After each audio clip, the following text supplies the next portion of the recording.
Hello everyone! It's me again, Miss Ana J. Mariano, and I am your maestrang hardinera. So magkakaroon po ulit tayo ng panibagong tutorial. So in this episode, I want to show you how I propagate my philodendron Prince of Orange. What are the materials or what are the process that I used to follow in order to achieve this healthy and vibrant philodendron Prince of Orange. So if you want to know it, please tapusin niyo po ang video na ito dahil ituturo ko po sa inyo step by step at kung ano po ang mga materyales na akin pong ginagamit. And of course, don't forget to like, subscribe by hitting the notification bell dyan po sa baba to get notified every time po na magkakaroon po ako ng bagong video or ng bagong tutorial.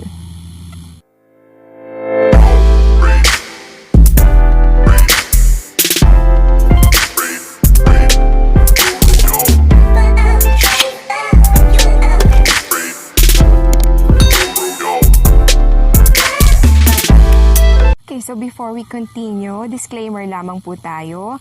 I am not an expert nor a professional when it comes to this matter. What I am sharing to you are the experiences or the process that I used to follow every time na nagpa-propagate po ako ng aking mga philodendrons. Okay, so guys, ito po yung aking ginagamit na mga materials. This one, a coconut fiber. So, yan, ganyan po siya. Yan. And of course, charcoal na meron pong kakaunting mga bato. Ito po yung mga hollow blocks na dinurog ko lang po. And of course, my DIY soil mix. This one. Okay, 50% garden soil and 50% cocoa peat. Okay, so guys, another tip po tayo. Kapag gagamit po kayo ng cocoa peat, make sure na na-sterilize nyo siya para to make sure na namatay na yung mga fungus or yung mga bacteria na maaari pong makasira sa ating mga philodendrons or even sa ating pong mga halaman. At the bottom of my pot, I put this coconut fiber. And on the top of it, I put the charcoal. So, ganito lang po siya kadali. Lagay nyo lang po dyan. Okay, so if you're going to ask me, what's my purpose? Why I'm putting these things sa baba po ng aking pot to make sure that I have a fast draining soil para umulan man po ng malakas or ilagay ko man po dahil nakalagay lang po ang aking mga philodendron sa labas ng bahay, umulan man po ay hindi po ako matatakot na magkakaroon po ng or hindi po ma-drain ng maayos yung water. So yan, enough na po yan. So, ganyan po ang kanyang magiging itsura. Yan. So, prepare po muna natin yung ating soil. And then, next is yung atin pong DIY na soil mix. So, yan. Kalahati lang po muna. Maganda po talaga mga kahabi kapag ang inyo pong soil mix ay medyo talagang buhaghag po siya. Para lumipas man ang ilang buwan man siya dyan, sigurado pong hindi titigas yung inyo pong lupa. So, well then, let's get started. Okay, ito po yung first step na lagi ko pong ginagawa bago po ako nagka-cut. Your knife, and of course, the alcohol. Isa-sanitize po muna natin itong kutsilyo. Ayan. And next to that, yung inyo pong pot na gagamitin. Mahilig po talaga ako sa pot na white or yung ganito pong kulay, yung parang terracotta po. Kasi yun po yung mga color na gustong gusto ko pagdating sa pots na aking ginagamit. Okay, so yan, ikot-ikot. Okay, para makita po ninyo kung paano ko siya gagawin. So yan. So ikakat ko siya since nandito po yung kanina po yung shoot na sinasabi ko. And meron pa kasi isa dito guys, oh. Yan. So, kaya kailangan na rin natin siyang ikat. Okay, so here we go, guys. So, wag po kayong matatakot na putulin or ikat yung inyong philodendrons kasi kapag kinat nyo po yan, ang tendency is magkakaroon pa po kayo ng mas maraming philodendrons. So, yan. Dito po natin siya ikakat. So, bali, ang maisasama pong dahon ay ito. 1, 2, 3, 4, 5. 5 leaves.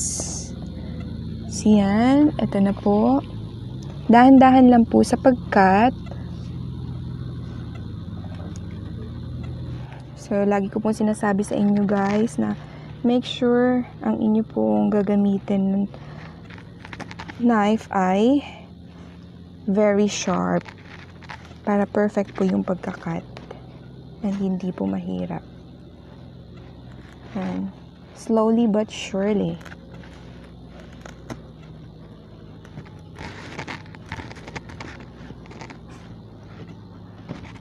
Okay, so yan. Naputol na po natin. Oops, meron pa pala nakakabit doon na ugat. So, dahan-dahan lang po nating alisin. Hindi ko to nakita kanina, guys. Na meron pa palang isang ugat dito. Okay lang.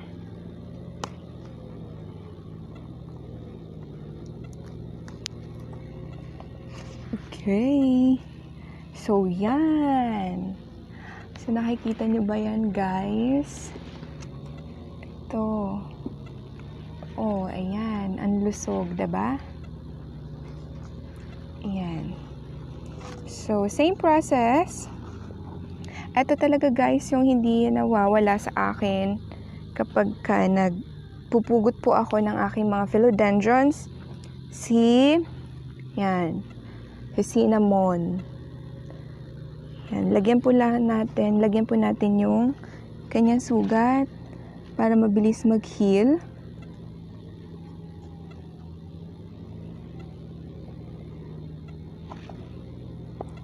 Ito pa.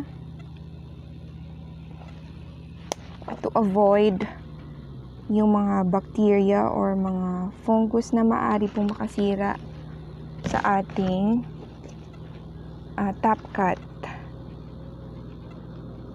Ayan po, lagyan lang po natin.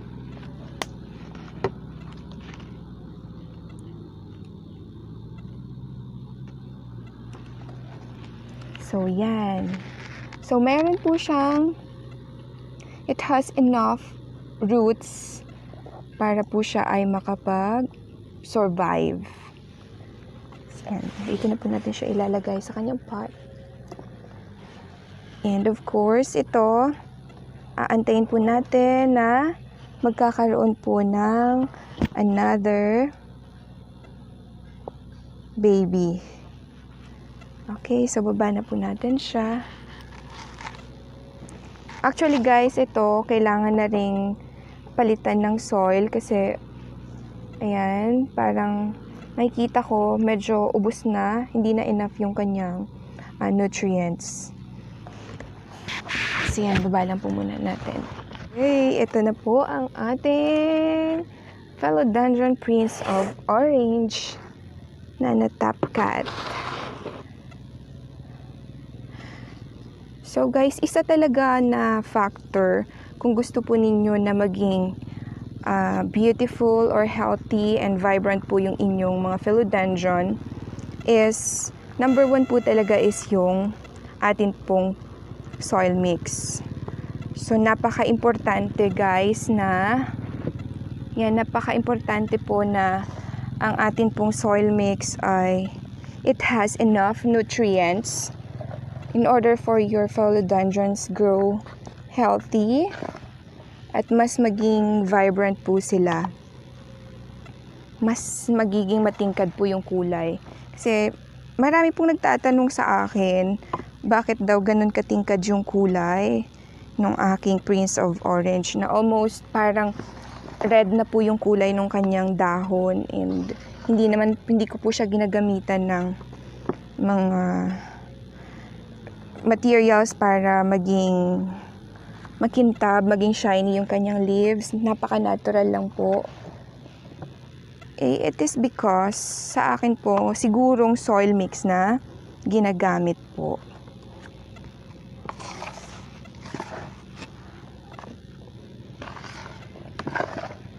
And kailangan po sa mga halaman, kinakausap din po natin sila.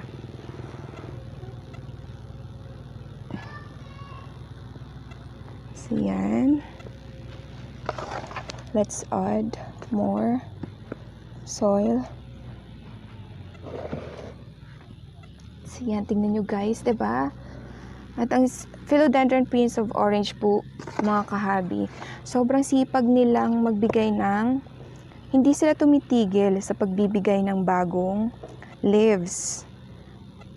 Kapag napansin ko po, gaya nito, ito actually kabubuka lang po ng leaves na to, meron na naman pong kasunod. So, ganun sila ka-amazing. Hindi ko po alam kung same din po sa inyong mga philodendrons. Pero sa akin po, yun po yung na-notice ko sa kanila. Masipag po silang magbigay ng mga bagong dahon. At ang gaganda talaga guys ng leaves nila.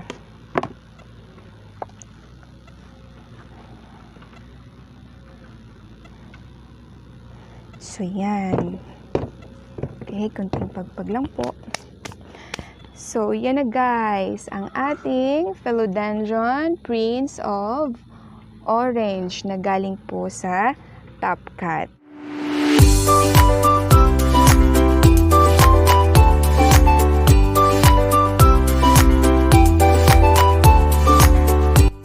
Thank you so much guys for watching. I hope you have learned a lot from this video at sana po ay nakatulong po ako sa inyo. So please, huwag niyo pong kalimutan na mag-subscribe po sa aking YouTube channel. Thank you so much!